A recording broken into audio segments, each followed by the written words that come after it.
आजच्या कृतज्ञता सोहळा या आंबेडकरी जनतेच्या वतीने हा सोहळा होतोय।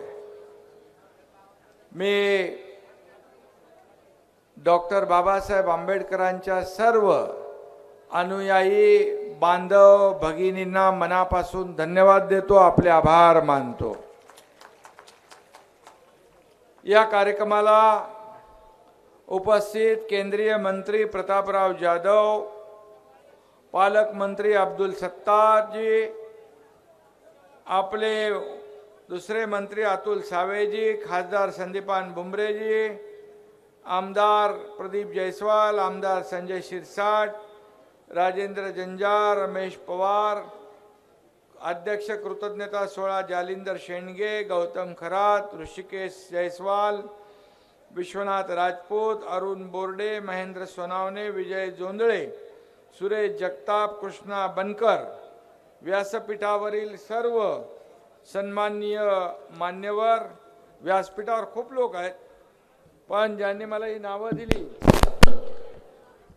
ज्यांनी नावं लिहून दिली ते जबाबदार आहेत याला। बाकी सर्व मान्यवर,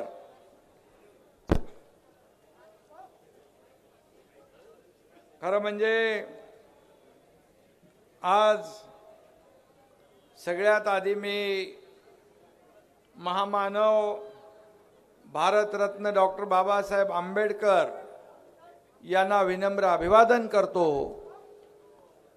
त्यांना वंदन करतो।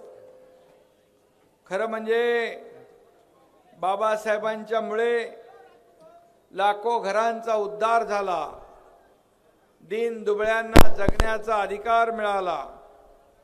बाबासाहेबांचं जीवन आपण पाहिलं, ऐकलं, वाचलं, एक संघर्षाने भरलेलं बाबासाहेबांचं जीवन, आणि या अवघ्या जगासाठी उत्तुंग आणि आदर्श व्यक्तिमत्व म्हणून बाबासाहेबांकडे आपण पाहतो। त्यांचं आयुष्य, त्यांचं जीवन या देशातल्या सर्वसामान्य नागरिकांसाठी एक प्रेरणा आणि ऊर्जा आहे। खरं म्हणजे आज आपण हा कृतज्ञता सोहळा आयोजित केला, खरं म्हणजे एक प्रेम व्यक्त करणारं हा कार्यक्रम आहे, आणि म्हणूनच मी पुन्हा एकदा आंबेडकरी जनतेचं मनापासून आभार मानतो, मनापासून आपल्याला शुभेच्छा देतो। पण खरं म्हणजे कृतज्ञता आपण सोहळा आयोजित करण्यासारखं मी असं कुठलं मोठं काम केलेलं नाही। मी जे केलं ती माझी जबाबदारी आहे म्हणून ते मी केलेलं आहे, आणि जे काही काम झालं हा तुमचा अधिकार आहे म्हणून हे केलेलं आहे। आणि म्हणून मी आपल्याला एवढंच सांगेन की आपल्या बाबासाहेबांच्या महान कार्याला, आपल्याला सगळ्यांना त्यांच्या आदर्शाला डोळ्यासमोर ठेवून वाटचाल करायची आहे, आणि बाबासाहेबांच्या सावलीत राहून त्यांचं कार्य, त्यांची प्रेरणा, त्यांनी दाखवून दिलेले विचार पुढे न्यायचे आहेत। आपण भाग्यवान आहोत की बाबासाहेबांसारखं मोठं व्यक्तिमत्व आपल्या महाराष्ट्रात जन्माला आलं, हे आपल्या सगळ्यांचं भाग्य आहे। आपण या महामानवाप्रती कृतज्ञता व्यक्त नेहमी करतो। त्यांनी समाजातल्या समाजाच्या हजारो वर्षाच्या,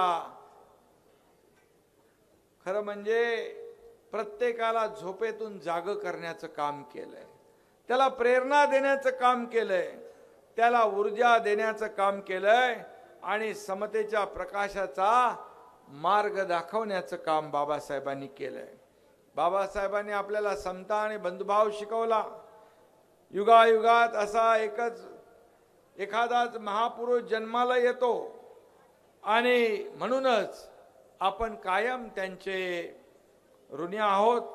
कारण बाबासाहेबांची घटना खरं म्हणजे जगभरामध्ये अनेक घटनांचा अभ्यास करून जगातली सर्वोत्तम घटना ही आपल्या देशाची बाबासाहेबांनी लिहिली.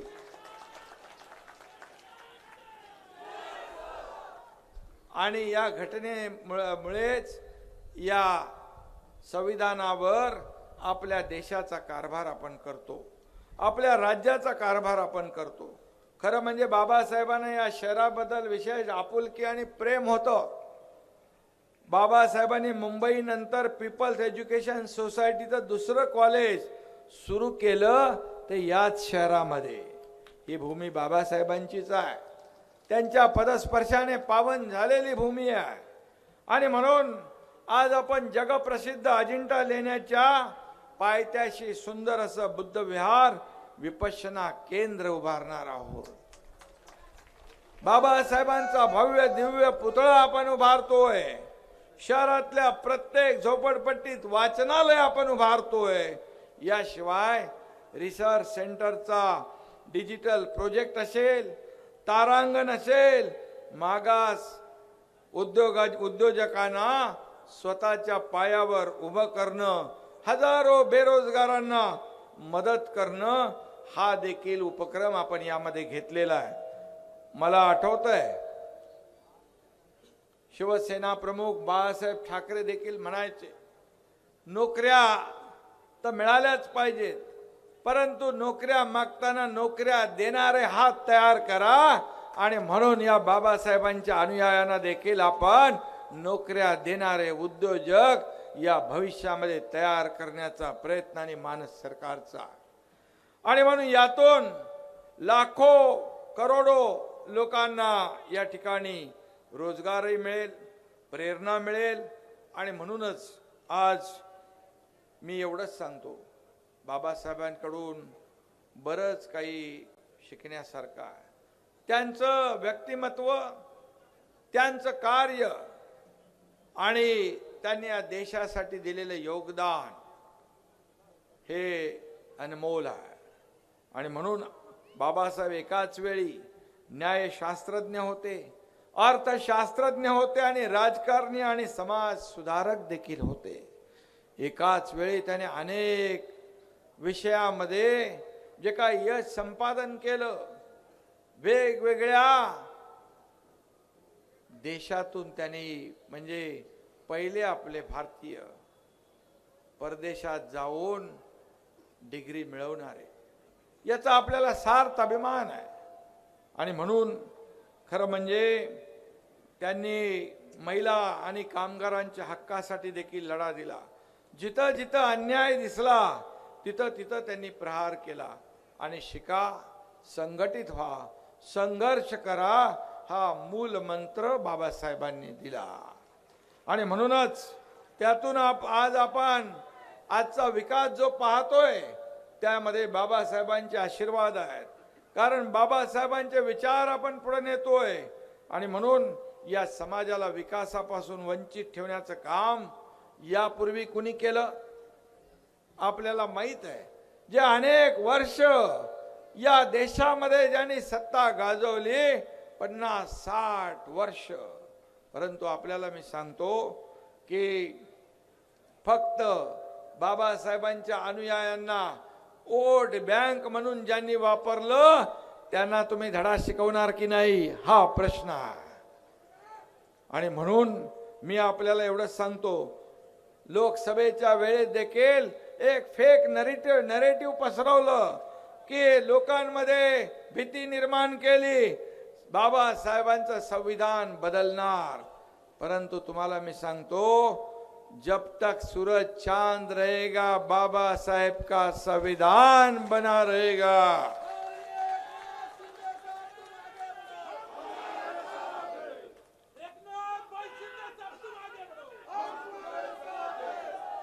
मी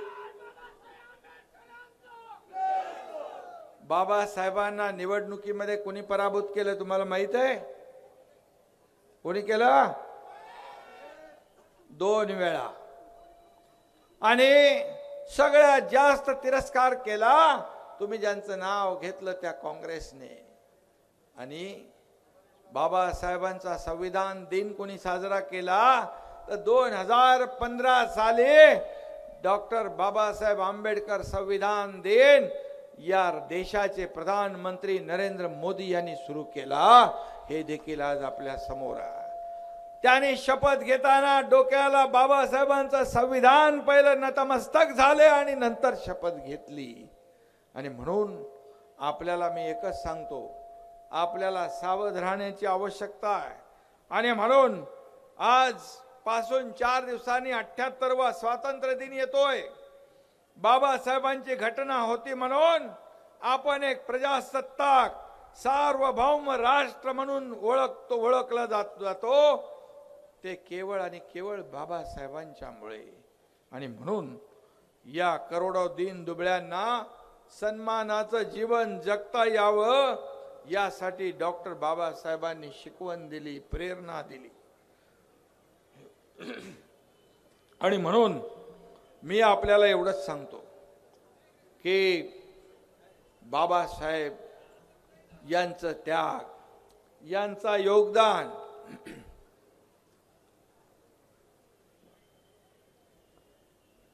आम्हाला कुणालाही नाकारता येणार नाही. कारण खरं तर आपण बाबासाहेबांचे उपकार कधीच विसरू शकत नाही. एवढे अनंत उपकार त्यांनी आपल्यावर, समाजावर, सर्व धर्मांवर आणि देशावर करून ठेवले. वर्गाच्या बाहेर बसून ओंजळीने पाणी प्यायले, शिक्षणाचं दूध प्राशन करत राहिले. आपल्या बुद्धिमत्तेच्या जोरावर बाबासाहेब या देशाच्या संविधानाचे शिल्पकार झाले. हा देखील इतिहास आहे. आणि बाबासाहेबांचं संविधान अमर आहे, ते कोणीच बदलू शकत नाही. म्हणून मी एवढंच आपल्याला सांगतो, हम सबको अभिमान, इस देश का स्वाभिमान, हम सबके दिल में है बाबा साहेब का संविधान.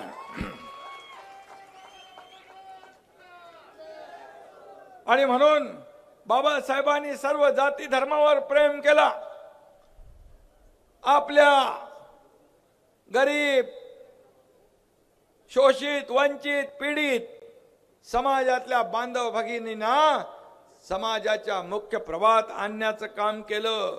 आणि म्हणून महापुरुष कुठल्या एका जाती धर्माचे नसतात, ते देशाचे असतात, राष्ट्राचे असतात, आपल्या सगळ्यांचे असतात. आणि म्हणून बाबासाहेब ना कोणत्या जातीचे ना कोणत्या धर्माचे, बाबासाहेबांचं संविधान अमर आमच्याही हृदयात आहे. भीमराव रामजी आंबेडकर. आणि म्हणून बाबासाहेबांच्या बद्दल किती बोलावं तेवढं कमीच होईल. आणि म्हणूनच आज बाबासाहेबांचा आदर्श डोळ्यासमोर ठेवून या राज्यातल्या शोषित, पीडित, दलित बांधवांना, भगिनींना पुढे आणण्याचं काम आपलं सरकार करतंय. मुख्यमंत्री लाडकी बहीण योजना, मगाशी अनेक लोकांनी मला राख्या बांधल्या, मगाशी एका ताईनी गाणं म्हटलं. आज माझ्या बहिणी इकडे उभ्या आहेत. आज मी तुम्हाला सांगतो, एका बहिणीला महिन्याला तिच्या कुटुंबाला थोडा आधार लागावा म्हणून 1,500 रुपये महिना, वर्षाला 18,000 रुपये. एका घरात 2 बहिणी असतील तर दोघींना 1,500, 1,500, 3,000 रुपये मिळतील. आणि यासाठी आपल्या सरकारने 44,000 कोटीची तरतूद केली आहे. 44,000 कोटीची. त्याचबरोबर मुख्यमंत्री अन्नपूर्णा योजना आपण केली. वर्षाला 3 मोफत सिलेंडर देण्याचं काम आपलं सरकार करणार. आणि म्हणून त्याचबरोबर विरोधक म्हणाले लाडकी बहीण आणली, लाडक्या भावाचं काय? आम्ही लाडका भाऊ पण आणला. आणि मुख्यमंत्री युवा प्रशिक्षण योजना सुरू केली. 6,000, 8,000, 10,000 रुपये स्टायपंड दर महिन्याला मिळणार. आणि माझ्या लाडक्या भावांना देखील आधार मिळणार. आणि मी आपल्याला एकच सांगतो, मुलींचं शिक्षण ज्याला डॉक्टर व्हायचं, इंजिनियर व्हायचं, वकील व्हायचंय, त्याला 50% अगोदर सवलत होती. पण या आपल्या महायुतीच्या सरकारने, मग देवेंद्र असतील, अजितदादा असतील, आमचं मंत्रिमंडळ असेल, या सरकारने पूर्ण शिक्षण मोफत देण्याचा निर्णय केला.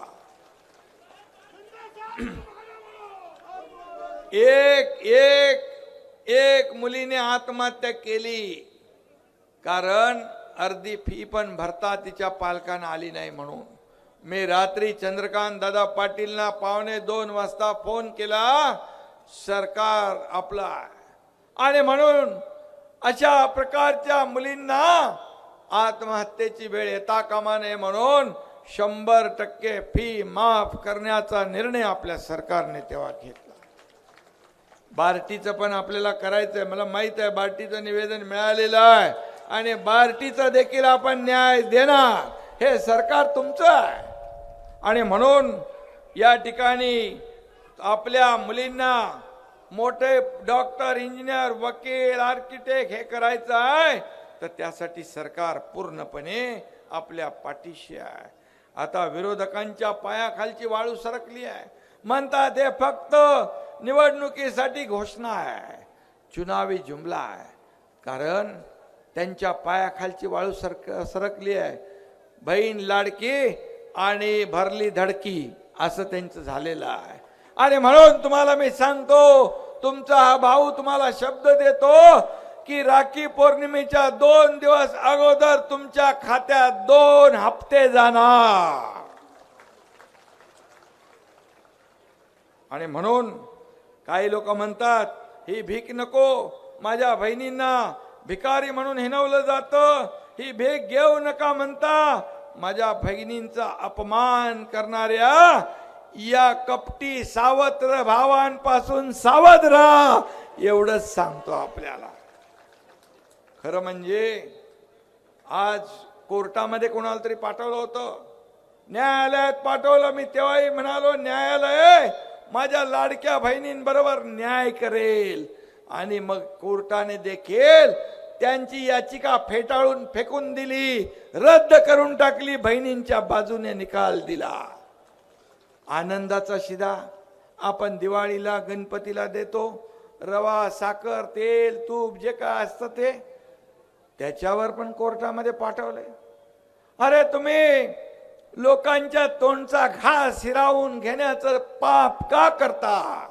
तुम्ही तर दिलं नाही, तुम्ही तर देण्याची वृत्ती ठेवली नाही, परंतु या सरकारने देण्याची वृत्ती ठेवली. तुमची घेण्याची होती, आमची देण्याची आहे. आणि हे सरकार दोन्ही हाताने देणार आहे. मग शेतकरी असतील, कष्टकरी, कामगार, माझ्या महिला भगिनी, माझे भाऊ, माझे ज्येष्ठ मंडळी, या सगळ्यांना प्रत्येकाला योजना करण्याचं काम आपण केलंय. तीर्थदर्शन योजना असेल, या ठिकाणी महिलांना 50% एसटी मध्ये सवलत असेल, हे देखील देण्याचं काम आपल्या सरकारने केलं. वयोश्री योजना आपण सुरू केली आहे, त्याचाही लाभ ज्येष्ठांना मिळणार आहे. एसटी मध्ये देखील ज्येष्ठ 75 वर्षाचे त्यांना मोफत दिलंय, त्याच्या खालच्या लोकांना अर्ध तिकीट आपण दिलंय. हे सगळं जे आहे ते करण्याचं काम आपलं सरकार करतंय. आणि म्हणून हे सरकार काम करणार आहे. हे सरकार फक्त घरात बसून बोलणार नाही, घरात बसून फेसबुक लाईव्ह करणार हे सरकार नाही. हे सरकार फेस टू फेस काम करणार आहे. आणि म्हणून आमचे सर्व सहकारी शेतावर जातात, बांधावर जातात, लोकांना भेटतात. आणि हा मुख्यमंत्री तर मी आपल्याला एवढंच सांगतो, मला एक सख्खी बहीण आहे, परंतु आता माझ्या या राज्यातल्या लाखो करोडो बहिणी माझ्या सख्या बहिणी आहेत. तुम्ही सर्व माझा परिवार आहे. हा महाराष्ट्र आमचा परिवार आहे. माझं कुटुंब माझं मर्यादित नाही, माझं कुटुंब माझा परिवार नाही, महाराष्ट्र माझा परिवार आहे. आणि म्हणून आज आपण हा सत्कार सोहळ्याचं आयोजन केलेलं आहे. कारण एक शेतकऱ्याचा मुलगा या राज्याचा मुख्यमंत्री होऊ शकत नाही का? का फक्त सोन्याचा चमचा घेऊन आलेला माणूस मुख्यमंत्री होऊ शकतो? हे त्यांना हजम होत नाही. जेव्हापासून सरकार स्थापन झालं तेव्हापासून सरकार आज पडेल, उद्या पडेल, परवा पडेल, 2 महिन्याने पडेल, 4 महिन्याने पडेल, पण तुमच्या आशीर्वादाने सरकार आजपर्यंत मजबूत मजबूत मजबूत होत गेलं. आणि म्हणून तर माझी लाडकी बहीण आपण करू शकलो, म्हणून माझा लाडका भाऊ करू शकलो, म्हणून तर आपण शेतकऱ्याला, पंपाने शेती करणाऱ्याला वीज बिल माफ करण्याचा निर्णय आपण घेतला. अनेक निर्णय आपण घेतले. संभाजीनगरसाठी तुम्ही वाचून दाखवलं. या ठिकाणी या सर्व आपल्या सर्वसामान्यांचा सरकार म्हणून न्याय मिळाला पाहिजे, म्हणून छत्रपती आपल्या संभाजीनगरमध्ये पाणी पुरवठा योजना 1140 कोटी आणि त्यातले 822 कोटी महापालिकेला भरायचे होते, ते देखील आपण सरकारने भरण्याचा निर्णय घेतला. आणि पाणी पुरवठा योजना असेल, रस्ते असतील, दिवाबत्ती असेल, उद्यान असतील, मला वाटतं आज किती कोटीची कामं आहेत, किती कोटीची आज आपण कामं करतोय? 2000 कोटीपेक्षा जास्तीची आज आपण विकासाची कामं करतोय. शेवटी हे सरकार तुमचं आहे. आणि म्हणूनच या ठिकाणी मी मुंबईमध्ये देखील सांगतोय, इंदू मिल मध्ये बाबासाहेबांचं स्मारक आपण करतोय. जगाला हेवा वाटावं असं स्मारक आपण करणार आहे. आणि म्हणून या ठिकाणी बार्टी सारख्या संस्थेतून प्रशिक्षण घेऊन विद्यार्थी UPSC मध्ये जात आहेत, त्यांची संख्या वाढती आहे. आता मला काही निवेदनं प्राप्त झालेली आहेत आणि नक्की यामध्ये या लोकांना न्याय देण्याचं काम आपलं सरकार करेल. शेवटी हे सर्वसामान्यांचं सरकार आहे. हा सर्वसामान्य विद्यार्थी समाजाच्या मुख्य प्रवाहात आला पाहिजे, ही भावना आपल्या सरकारची आहे. आणि म्हणून आपण मध्यंतरी बार्टीच्या 861 विद्यार्थ्यांना फेलोशिप दिली आणि त्यानंतर बार्टी, सारथी, महाज्योती, अमृत, TRTI या संस्थांची देखील स्थापना झाली. आणि म्हणून मार्टी झाली. संजय गांधी श्रावणबाळ योजनेमधून निवृत्ती वेतन देखील आपण वाढवलं. केंद्राच्या मागासवर्गीयांसाठी असलेल्या योजनांची प्रभावी अंमलबजावणी आपण करतोय. आणि त्याचबरोबर राज्यातल्या 73 अनुसूचित जाती आणि नवबौद्ध घटकांच्या वस्त्यांना नवं रूप देतोय, त्याचाही विकास आपण करतोय. आणि संविधान, आपण संविधानाप्रती आदर व्यक्त करण्यासाठी संविधान दिन फक्त साजरा करून थांबणार नाही, तर जिल्ह्यावर सामाजिक न्याय भवन आहे, पण आमचा मानस आहे तालुक्यावर संविधान भवन बांधण्याचा देखील आमचा मानस आहे. आणि म्हणून आज आपल्याला मी एवढंच सांगतो, या संपूर्ण या प्रक्रियेमध्ये संत रोहिदास चर्मोद्योग व चर्मकार विकास महामंडळ असेल, अण्णाभाऊ साठे विकास महामंडळ असेल, त्याचबरोबर या ठिकाणी अनेक योजना आपण सुरू केलेल्या आहेत. आणि म्हणून आपण शासन आपल्या दारी ही योजना चालू केली. 5 कोटी लाभार्थ्यांनी त्याचा लाभ उचलला. 5 कोटी.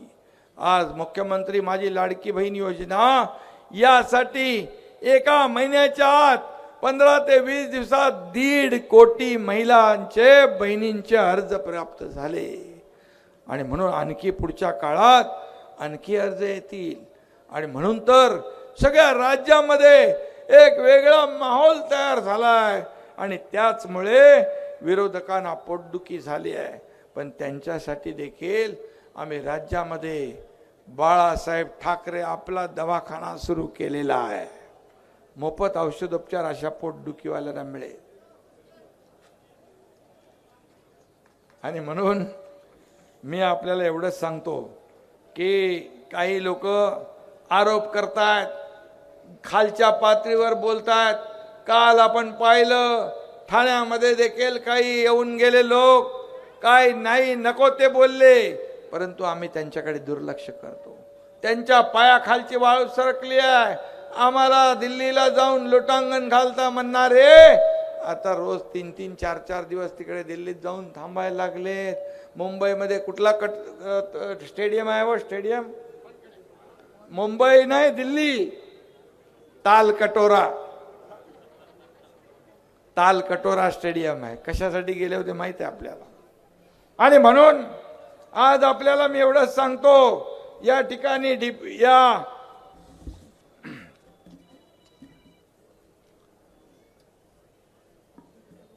आपण सगळ्यात महत्त्वाचं एक आणखी काम केलंय की आमच्या 28 जूनच्या मंत्रिमंडळ बैठकीत जालना जळगाव रेल्वे महामार्गासाठी राज्याचा 50% हिस्सा 3,552 कोटी रुपये मान्य केले. आणि बौद्ध लेणी अजिंठा लेणीकडे जाणारा हा महामार्ग आहे. बाबासाहेबांना वंदन करणारा हा महामार्ग आहे. आणि म्हणून आपल्याला एवढंच मी सांगतो, आज आता हे डीपीचा प्लॅन झालाय. मगाशी मला आपले आमदार सर्वजण भेटले, लोकप्रतिनिधी भेटले. ते म्हणाले आमच्या घरावरून रस्ता जातोय. त्यांना मी सांगितलं कुणाच्याही घरावर बुलडोजर चालणार नाही. आणि या डीपी मध्ये शेवटी आयुक्त इकडे आलेले आहेत. शेवटी अंतिम सही या एकनाथ शिंदेची आहे. त्यामुळे कुणालाही बेघर आम्ही करणार नाही. कारण हे घर देणारं सरकार आहे, बेघर करणारं सरकार नाही. आणि म्हणून काळजी करू नका. जो विकास आराखडा तुमच्या हिताचाच आम्ही घेणार, या छत्रपती संभाजीनगरच्या हिताचा आम्ही हा आराखडा तयार करणार. त्यात काही चुकला असेल त्याची दुरुस्ती केली जाईल, एवढंच आम्ही सांगतो. आणि याच्यामध्ये देखील आपण जे काय बदल आवश्यक आहेत ते बदल करू. आणि म्हणून मी एवढंच जाता जाता सांगतो, आपण जो आज 16 या ठिकाणी आयोजित केलात त्याबद्दल मी मनापासून आपल्याला धन्यवाद देतो. आणि एवढंच सांगतो, बाबासाहेब ज्ञानाचं विद्यापीठ आहे, बाबासाहेब विद्येचं प्रतीक आहे, बाबासाहेब देशाचा श्वास आहे, बाबासाहेब जगण्याचा ध्यास आहे. असे आपले बाबासाहेब आहेत. आणि म्हणून हे सरकार हे सर्वसामान्यांचं आहे, हे सरकार तुमचं आहे. आणि म्हणून विकासाच्या कामात सर्वांना संचित. एबीपी माझा, उघडा डोळे बघा नीट.